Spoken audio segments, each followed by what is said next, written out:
Rutherford the Unicorn Sheep Goes for a Hike by Ariele Sieling. Rutherford the Unicorn Sheep Goes for a Hike by Ariele Sieling. She is the author and illustrator, in this case with photographs. And look, to Mr. Velez's class, Explore the Universe, Ariele Sieling.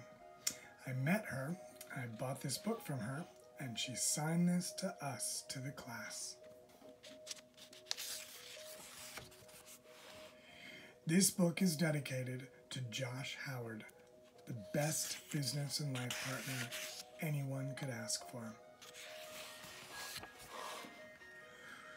It was a beautiful day for a hike at Pawtuckaway State Park.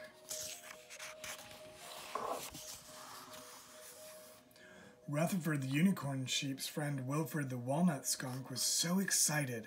"I want to see Bigfoot," he announced. "Maybe we will," Rutherford replied. "We can look for him." "But we have to get going," Rutherford continued, "to get to the top of the mountain before dark." They headed into the woods. Rutherford thought that it was nice to be outside and to feel the warm sun on his back. All at once, Wilford froze on top of a lichen-covered rock. "What's that?" he whispered. "Is it Bigfoot?"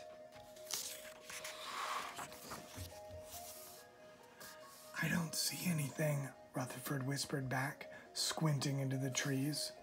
Wilford pointed, and there it was. A chipmunk.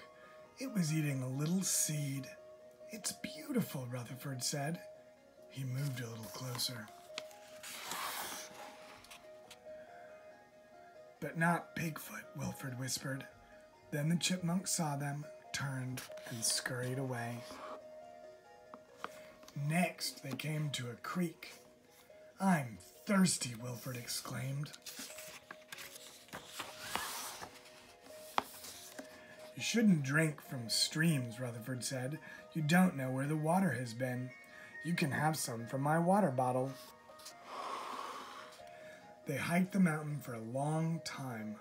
They saw all kinds of trees, rocks, and leaves. "I want to see another animal," Wilford complained. "Or Bigfoot." He jumped on a branch to try to see farther. "You have to be quieter," Rutherford said, "if you want to see other animals."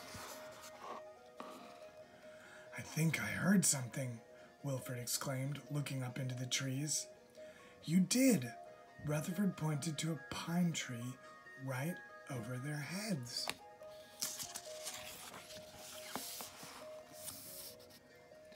"I think it was a red squirrel," Rutherford exclaimed. It moved very quickly. "So not Bigfoot," Wilford said, "but still cool." Wilford scampered ahead of Rutherford into the trees, calling out, "We have to get to the top. We'll be able to see Bigfoot from there." "I think we're close," Rutherford called out as he crested the hill. "Look, I can see the sky." "We're here." Wilford ran to the top of the tallest rock. "But what's this?" "I think it's so we can see farther," Rutherford said. "Let's climb it."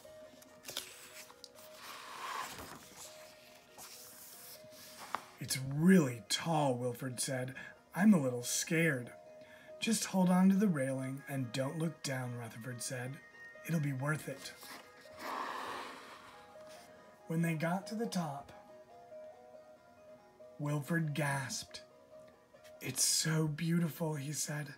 "I had no idea the world was so big."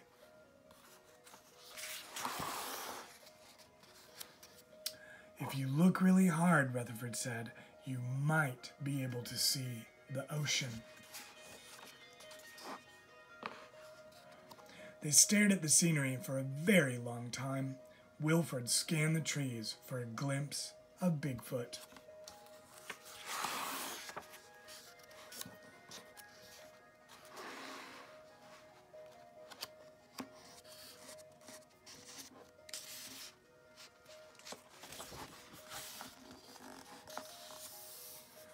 After a while, they climbed back down. I didn't see him, Wilford said as they hiked down the mountain. I am not surprised, Rutherford replied. It must be easy for Bigfoot to hide in all those trees.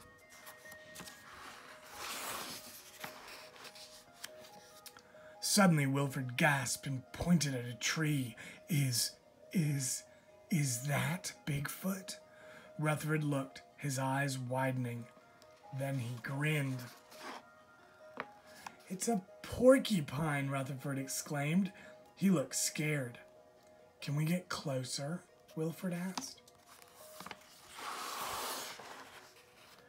We should leave him alone, Rutherford replied.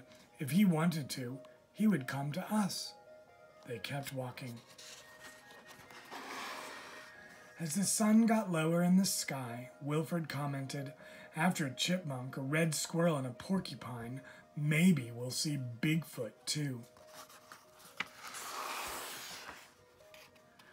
I doubt it, Rutherford said.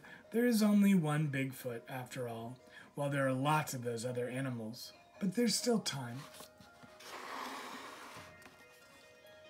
Soon they rounded a bend to see the lake at the bottom of the mountain. Almost there, Rutherford said. The sun shone brightly as they came out of the woods into a small field. This time it was Rutherford that froze. Wilford, look, he whispered. It was a fox warming himself in the sun. They couldn't believe it.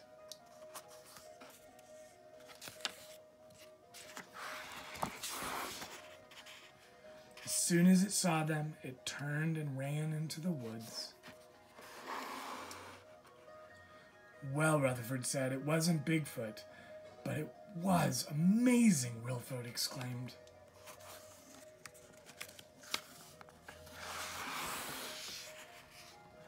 Wilford hopped on Rutherford's back and looked longingly back into the woods. I'll find Bigfoot one day, he said. Let's take a look at the glossary. The glossary is a part of a book that defines certain words that are used in the book. Let's take a look. Bigfoot, a large, hairy ape-like creature that is suspected to live in North America, but probably does not exist. Chipmunk, a little animal, sometimes called a ground squirrel, that lives in holes in North America. Creek, a stream or brook, a small channel of water that flows from a larger one. Fox, a wild animal in the dog family with reddish fur, a pointed nose, and a bushy tail. Lichen, a kind of moss that grows on rocks, walls, and trees. Pawtuckaway State Park, a park in New Hampshire that has trails for hiking, lots of ponds for canoeing or kayaking, and plenty of space to see animals. Pine tree, a tree that stays green all year round and has clusters of needle-shaped leaves. Porcupine, a large rodent bigger than a cat that has spines to protect itself. Red squirrel, a type of squirrel that lives in trees and has reddish-colored fur.